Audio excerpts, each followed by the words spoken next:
How does the parliament regulate illustrate, कि किस प्रकार से पार्लियामेंट लगातार अपने काम को करती है और कैसे वो अपने आप को कंट्रोल में रखती है। The parliament as a maintain earlier is a debating forum.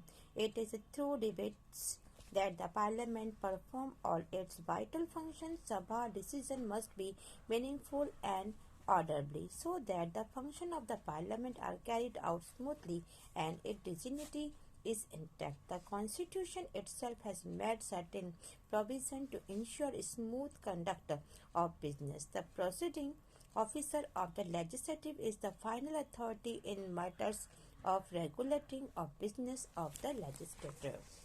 कि पहले ही हम पढ़ चुके हैं, इसके बारे में हमें पहले से नॉलेज है कि पार्लियामेंट के अंदर जब भी किसी मंच के ऊपर किसी बात के ऊपर इशू के ऊपर बात की जाती है तो बहस की जाती है या डिबेट की जाती है।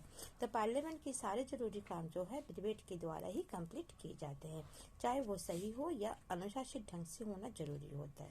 तो पार्लियामेंट की कार्यवाही या जो वर्क है वो इजी वे में चलने के लिए जरूरी है, इस फंक्शन को पूरा करने के लिए कि वर्क स्मूथली चले, साथ ही डिग्निटी को भी अपनाए, यानी वो अपनी गरिमा को बनाए रखे।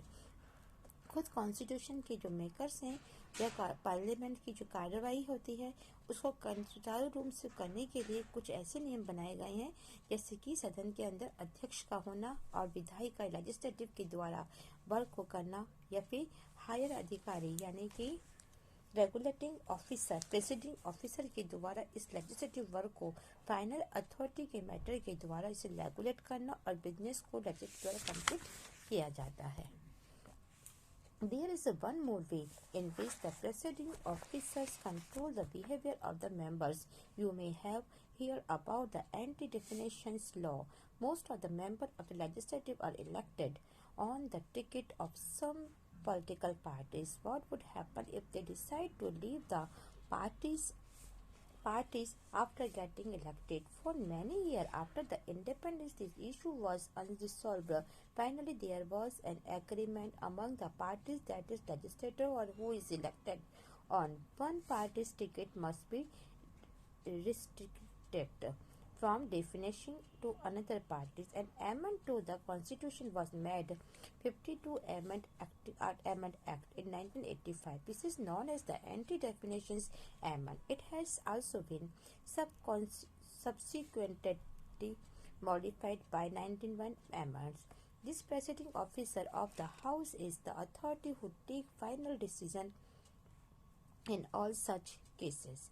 If it provides the proof that the member has defeated, then such members lost the membership of the house. Besides, such as the person is also qualified from holding any political office like membership etc.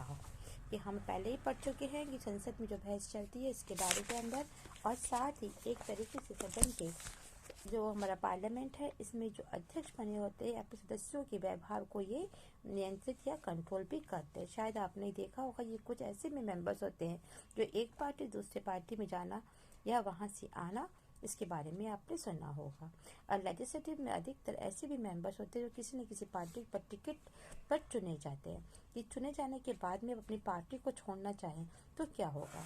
तो independence में काफ़ी समय के बाद में समस्या बनी, कि इंडिया के अंदर फ्रीडम होने के बाद में समस्या हमारे सामने आई कि इन दलों में इस बात पर आम सहमति बनी कि किसी भी पार्टी का टिकट पर अगर आप जीत जाते हो, निर्वाचित होते हो, तो लेजिस्लेटिव या सांसद को दल बदल करने से रोका जाना चाहिए। इसके लिए 1985 में कॉन्स्टिट्यूशन में एक अमेंडमेंट 52 दिया गया और दल बदल के निरोध में एक कानून भी बनाया गया। इसके बाद 91 में इसमें भी चेंजेस किए गए और इस अमेंडमेंट को दोबारा संशोधित किया गया। तो सदन के जो अध्यक्ष होते हैं दल बदल संबंधित विवादों या इश्यूज को लेकर के अपना अंतिम निर्णय लेते हैं, और ये सिद्ध हो जाए कि किसी भी पार्टी ने अगर दल बदल किया है तो सदन से उसकी मेंबरशिप को समाप्त कर दी जाती है। और ऐसे इसके अतिरिक्त भी कुछ ऐसे दल बदलू हैं जिन्होंने किसी भी पॉलिटिकल पार्टी जैसे मंत्री के लिए अयोग्य घोषित भी किया गया है। Now so what is the definition of the member of remain absent in the house when asked by the party leadership to remain present or vote against the instruction of the party or voluntary leave the membership of the party. It is the demand as definitions. तो दल बदल क्या होता है?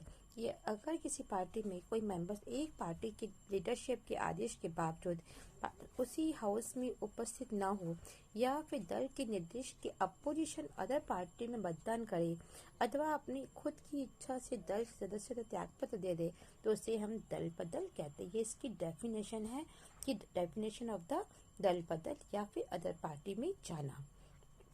Now, experience of the past 20 years show that the anti-defamation amendments has not been able to corrupt and definitions, but it has given additional power to the party leadership and the presiding officer of the legislative over the membership.